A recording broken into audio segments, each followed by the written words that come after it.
welcome. So I think one of the biggest discussions in the beginning of this pandemic was the challenge of ventilators. And there was a lot of discussion in March, April. And since then the discussion was a little bit, not so prominent, but it's still an issue. And this is our research project we would like to present. And I'm an engineer. And so a ventilator is basically a controlled pump which helps a person to breathe. And I think as an engineer, we always ask the question, what is the most critical thing you have to master to do it properly? And I think one of the core difference between normal breathing and ventilation is a fundamental difference, because if we look on normal breathing, it's quite simple, because breathing is based on the expansion of the lung, and in the inspiration, in a normal breathing mode, you have a negative pressure. So in the inspiration phase, the pressure is below the surrounding pressure, and then the air is flowing in. And if you have an ventilator, you have an external pressure. So in the inspiration phase, you have a positive pressure, and the lung is quite sensitive to pressure. So the biggest challenge is to master the pressure in the lung. And this is also one challenge for low-cost ventilator. And this is the key motivation really to address this challenge of pressure management during ventilation. And this is the technical introduction. And I think now I will hand over to Thomas, who will give a little bit more insight from the clinical point of view. Okay, so hello everybody. I would like to start with the goals of mechanical ventilation. Since mechanical ventilation has become a very powerful treatment in a large number of patients suffering from a huge variety of disorders. Mechanical ventilation is most commonly used for patients who require an improvement of gas exchange. More specific, to improve oxygenation and to increase the elimination of carbon dioxide. Less frequent indications include the conditions where a decrease of an augmented respiratory workload is required, or where we need an unloading of cardiac workload. It is, however, very important to realize that the conditions of invasive and also of non-invasive mechanical ventilation are tremendously different from spontaneous breathing, as Mirko already has alluded to. So let me start with some basic principles.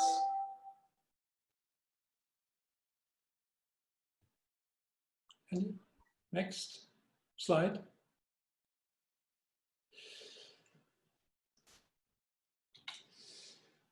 So the continuous positive airway pressure is a form of positive airway pressure ventilation in which we apply a constant level of pressure above the atmospheric pressure that is continuously applied. This results in a distension of airways, explaining the therapeutic effect, for example, in obstructive sleep apnea. Positive airway pressure, that's this continuously applied, also augments the functional residual capacity. This is the volume that's of air that is present in the lungs at the end of a passive expiration. At FRC, the opposing elastic recoil forces of the lungs and the chest walls are in an equilibrium. Increasing the FRC results in an increased oxygen reserve.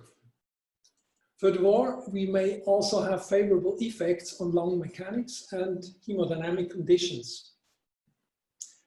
Applying CPAP, or in the intubated patient PEEP, is a simple but nonetheless fundamental measure in all ventilated patients.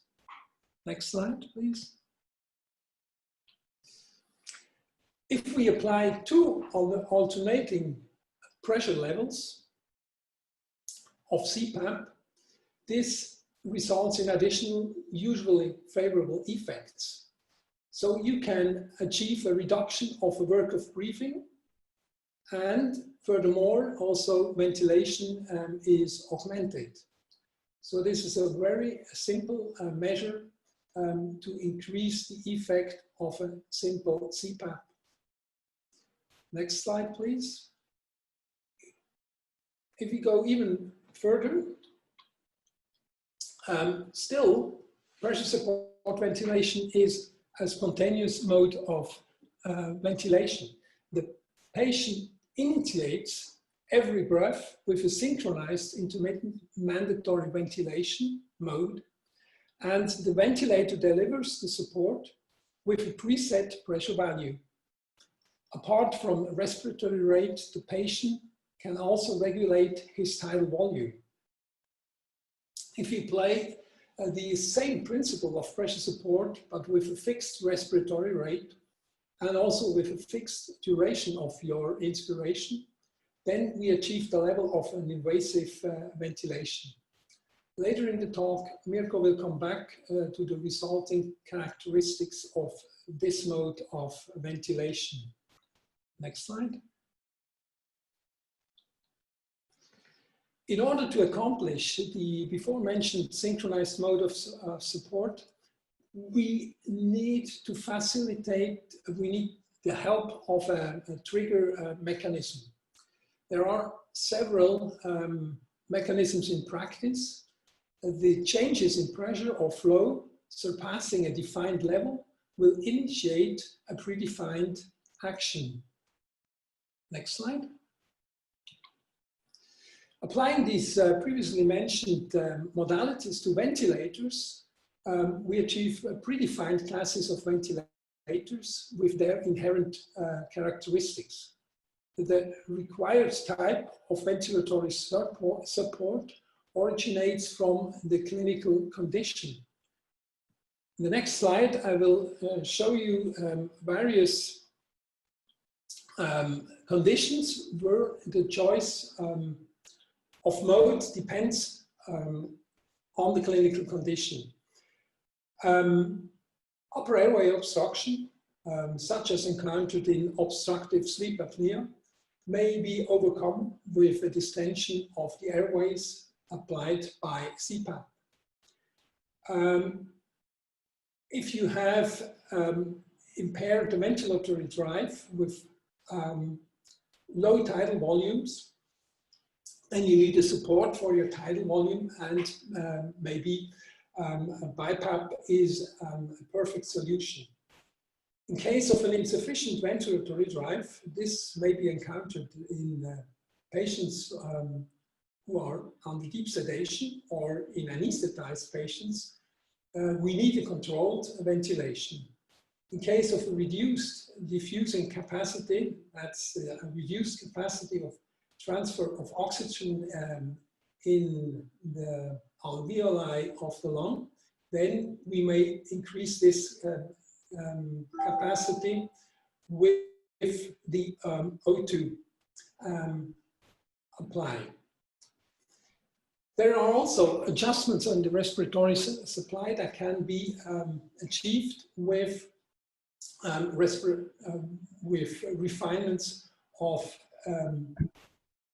the amount of oxygen or PEEP and the amount of ventilatory support that you can give. For example, in patients who suffer from a hypercapnia, that means a high CO2, a low ventilation, you have to increase the respiratory rate or the amount of the inspiratory pressure that you apply. How does this all, is this all involved with the COVID? Next slide, please. The observed impressive acute deteriorations of the respiratory system of affected patients were obviously leading for the naming of the virus. Over time, we have learned that apart from the respiratory, other organ systems may well be severely deteriorated,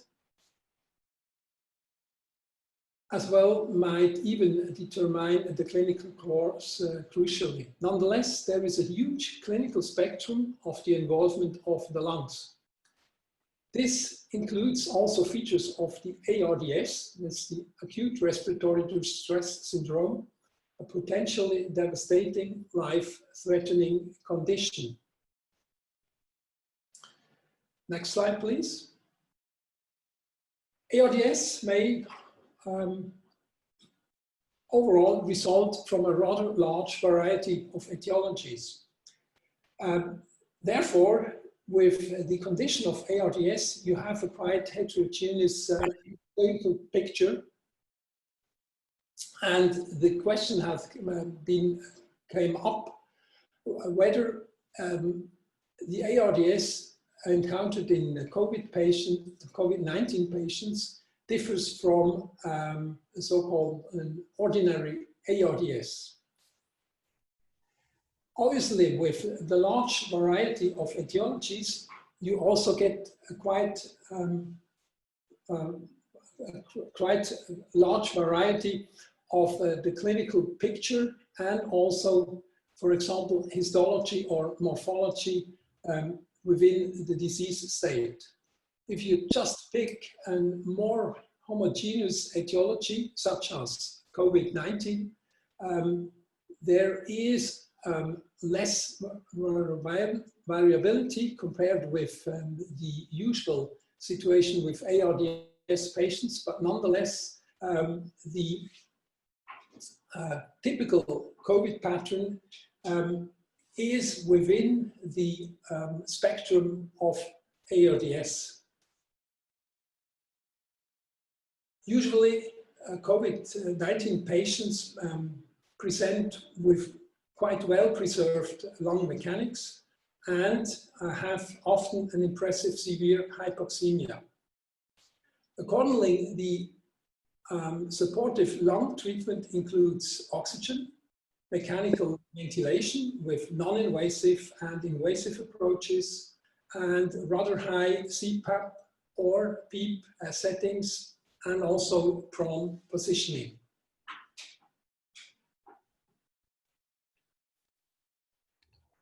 So with the challenge of ventilators, it's interesting to look also back. So because ventilators are not new, they exist over 100 years. And if you go back in time, it's quite interesting to see the different technologies which have been developed and applied.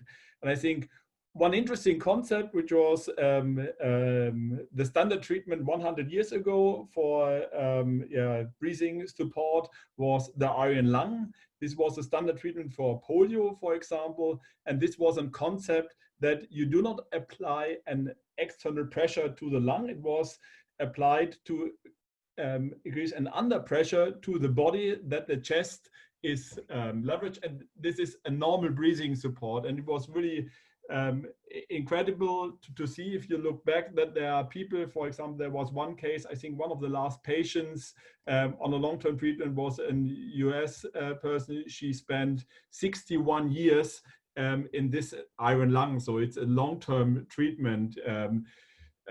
This is really fascinating to see what kind of variety there are in this kind of technology since over 100 years. But if we look on the state-of-the-art approach of ventilation, it's basically that you apply a pump and a tubus or a mask to the patient. The patent is from Traeger from 1907. This was the first ventilator. And the key difference is that you apply, as Thomas also explained, and pressure above the atmospheric pressure. To the patient. And now the challenge is that if the pressure is too high, you create damage in the lungs. So you have to really control this pressure. But even if you look on highly sophisticated ventilators, there's no pressure sensor in the patient. What they basically do, that they really have a very advanced, also with machine learning, an estimator to estimate the lung pressure. And this depends also on the tubing and the connection. And even in the Western country, in Germany and Switzerland, it was critical because a ventilator is only working with the specified consumables. So if you have the specified tubing is missing for the ventilator, you cannot ventilate a patient because the whole modeling is related to a specific tubing. So because you predict the pressure in the lung based on the pressure resisting, the length of the tubing and the diameter of the tubing. So one approach to overcome is to not measure really in the ventilator, so really measure in the lung. Then you can get rid of this dependency on the influence of the measurement based on the tubing. And this is also one challenge for the development countries, because there the supply of specific materials is even harder than in the Western world.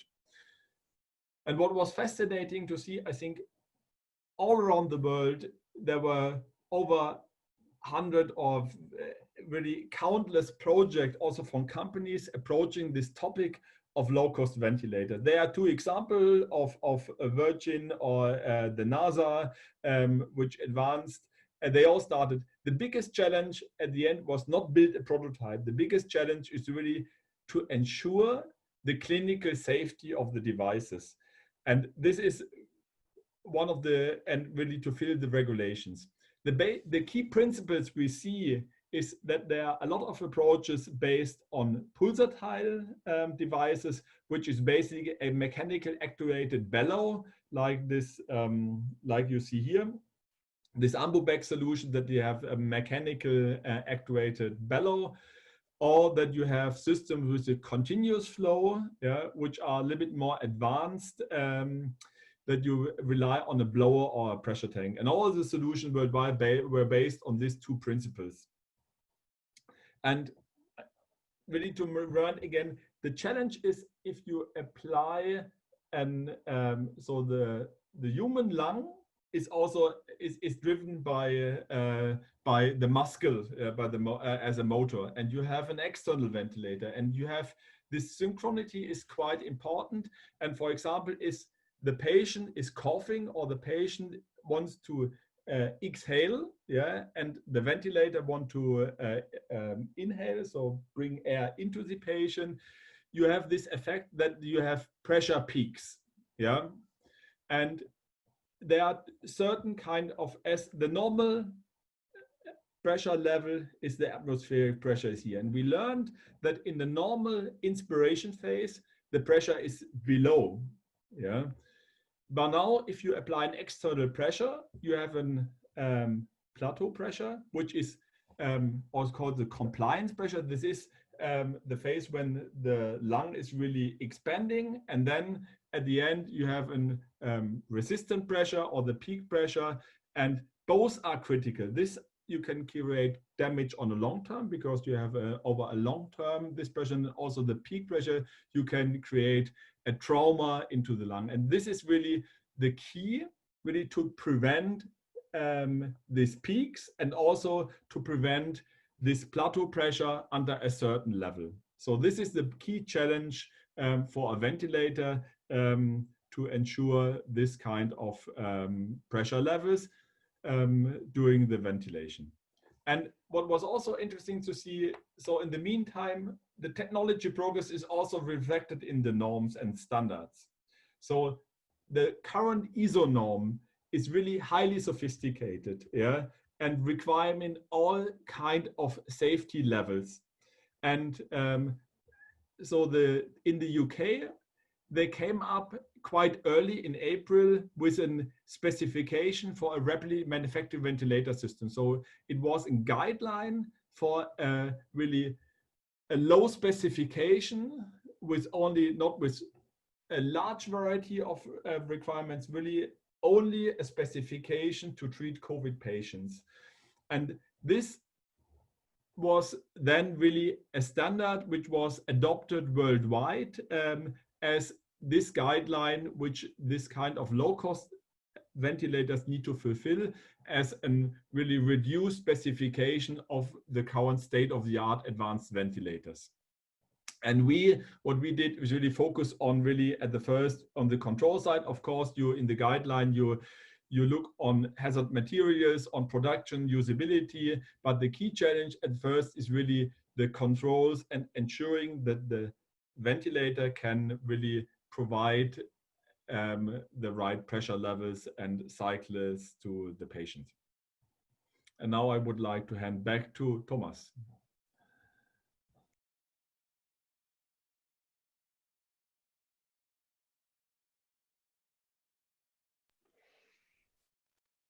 You both Thomas, you have to unmute.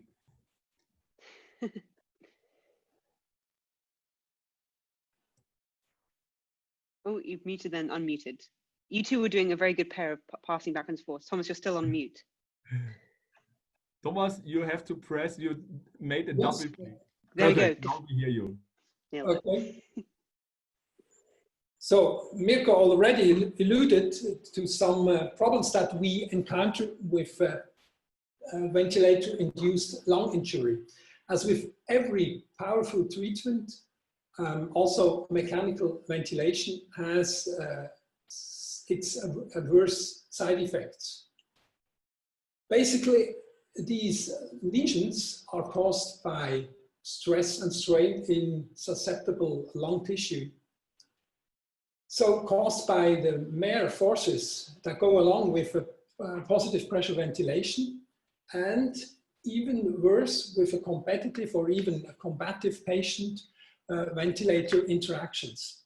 But we know also that already laborious breathing efforts in a spontaneously breathing patient might result in a so-called ventilation-induced lung injury.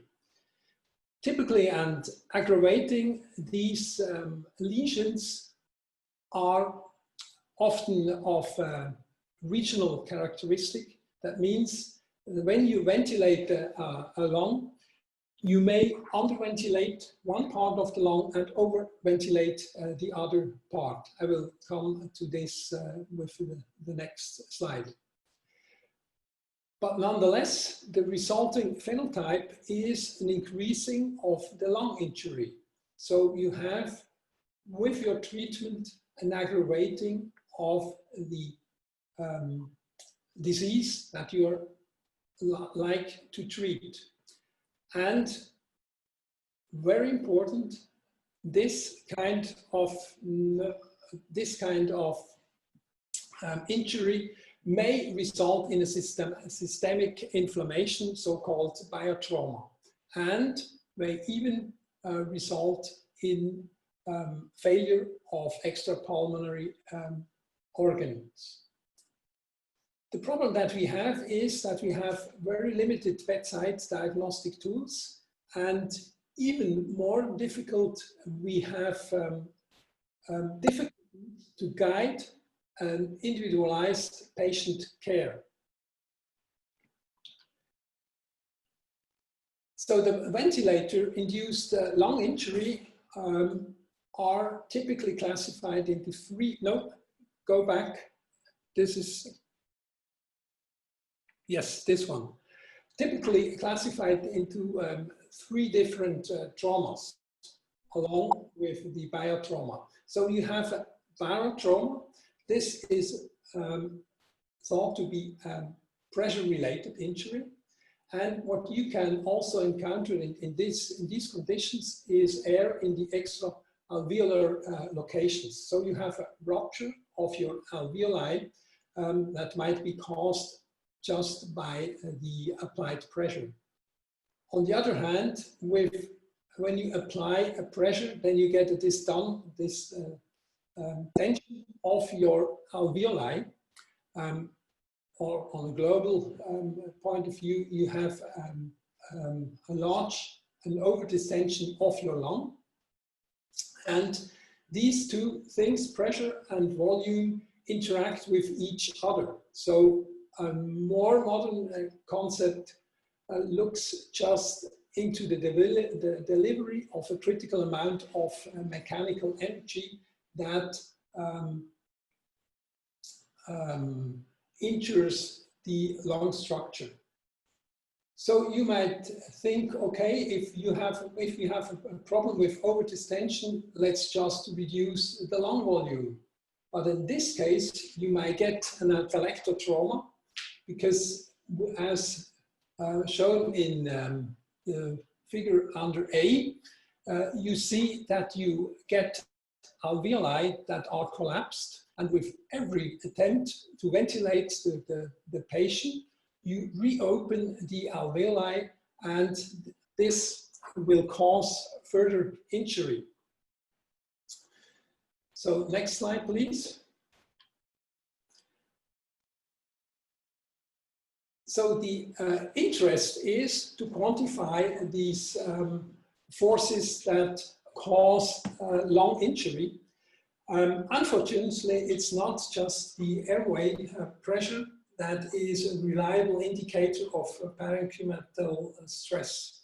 A better measurement results from the transpulmonary pressure. This is a pressure, the airway pressure minus the pleural pressure. It is difficult or not possible to measure the pleural pressure in an intubated patient, but as a surrogate, we can use the pressure that can be measured in the esophagus. So for our placement, we come up with the hypothesis that an intratracheal pressure measurement will result in an improved measurement accuracy, and because, as already mentioned, it will eliminate the impact of tubing characteristics, and it will improve also the pressure regulation in the lower airways, because you're more close to the alveoli where you have the actual problem. Next slide. A mismatch of the patient's demand and the ventilator's assistance is termed the patient-ventilator asynchrony. This is a difficult condition in a ventilated patient, because you have the situation that you have to increase the sedation in order to keep the patient comfortable. Obviously, if you increase sedation, this may result in a prolonged ventilation, and prolonged ventilation results in an increased ICU and hospital stay, even as several studies have shown that you have an increased mortality in patients who suffer from severe patient-ventilator asynchrony. So the most common asynchrony is an ineffective inspiratory effort. As you see in the cartoon, the flow is not touching the trigger limit. Therefore, although the patient wants to initiate a next breath, the ventilator does not increase his pressure. In total, we encounter a variety of asynchronies. Next slide, please.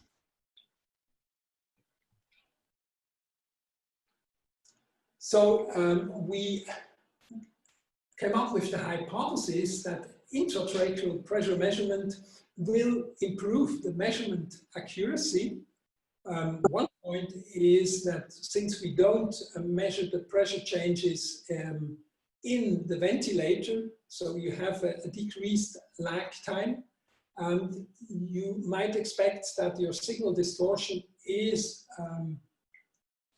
reduced, and this would allow to improve the pattern recognition, and in the end, with the aid of artificial intelligence, improve ventilator guidance. Overall, improving the conditions in patients that are treated with mechanical ventilation.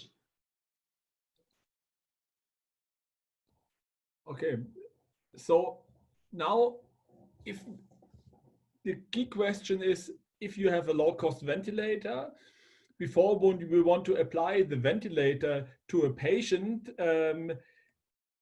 we want to be sure that it's working. So you want to first test the ventilator without the patient. So how to do it? So what we have, so it's from a development from a Swiss company. It's a mechanical lung. It's a test chest. So it's a mechanical lung which can simulate the breathing behavior of a patient based on a simulated patient model. And so you can really model the compliance of a patient, also with a of a COVID patient.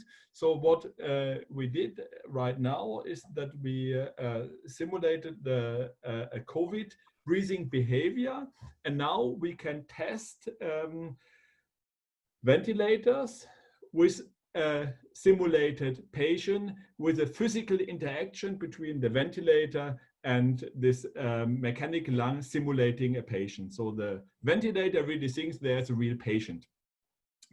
And so what we do, so our goal is not to develop an own ventilator, because there are a lot of ventilator projects around the world. We want to improve these ventilators by advanced sensors which you can apply.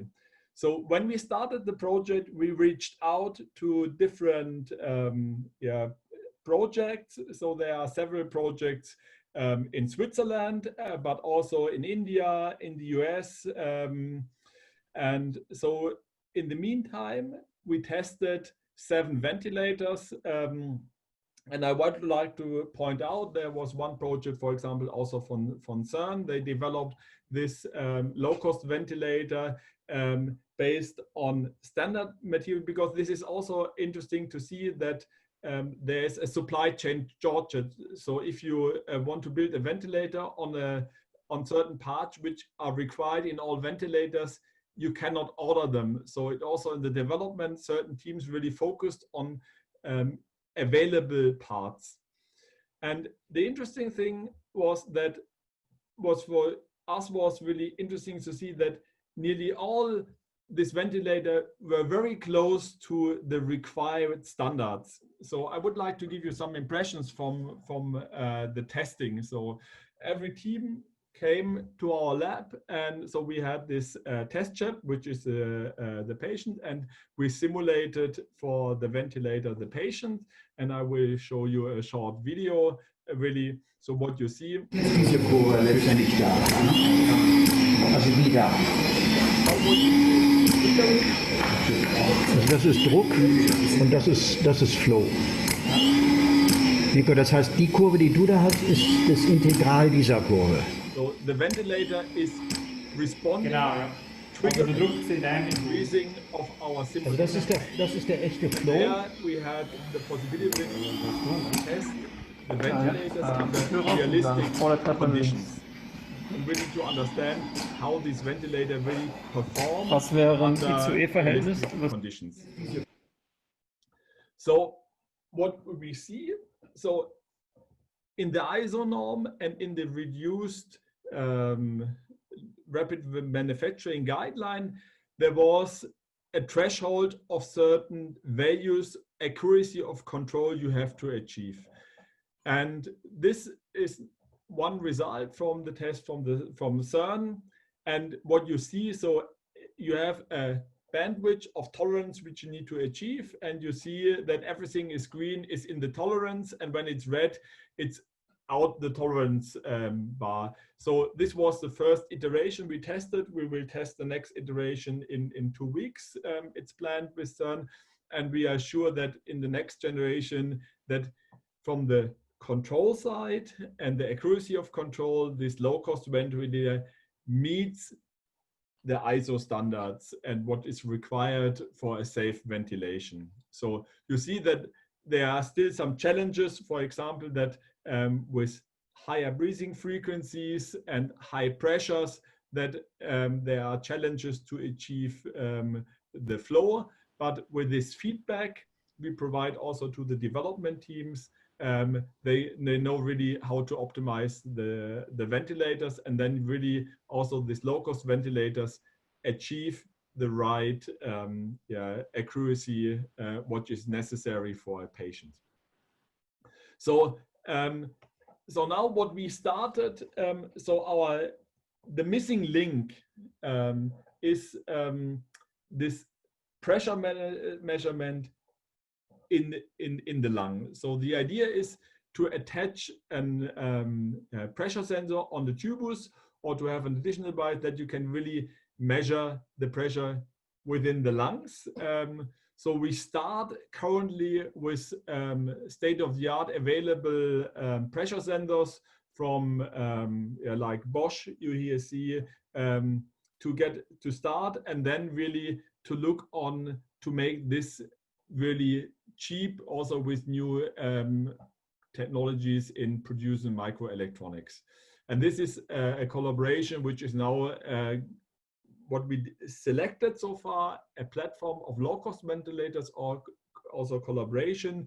2 of the ventilators project are now starting a clinical phase in India or South Africa or Ukraine, where they also, this low-cost ventilator are now with local authorities evaluated. And this will be the platform where we, our results will help to improve this low-cost ventilators. And I would like to hand over for the final, the closing, to Thomas. Okay, so the central task in the end of this project involved comprehensive in vitro tests, and we will investigate the pressure sensor performance on a fully physiological artificial lung simulator. This test chest that Mirko mentioned already will need to be adapted and modified to fit all our testing procedures. And we will explore the effect of placing the pressure sensor, for example, on time lag and accuracy, compared with the ordinary pressure measurements that are currently done in the ventilator and probably also on the tubing system.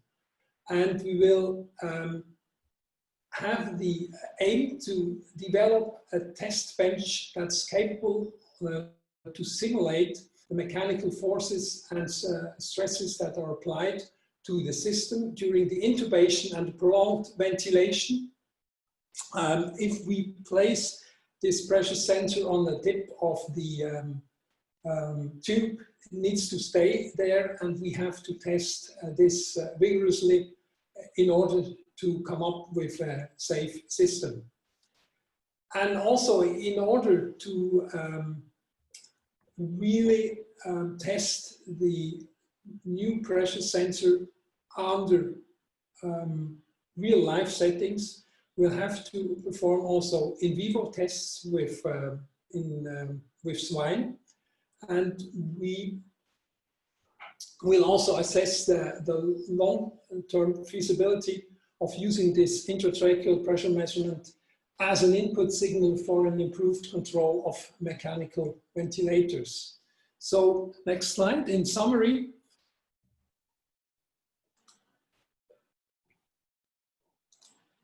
our contributions support efforts to increase safer use of open source ventilators. We address the current lack of continuous intratracheal pressure measurement. We will develop a robust airway lung simulation model aiming to improve high fidelity in vitro testing and ultimately also allowing to reduce in vivo testing. And insights that are gained with the present project that is performed on an adult size will also serve as a basis for adaptations that are deserved for the pediatric population. So thank you very much for your kind attention.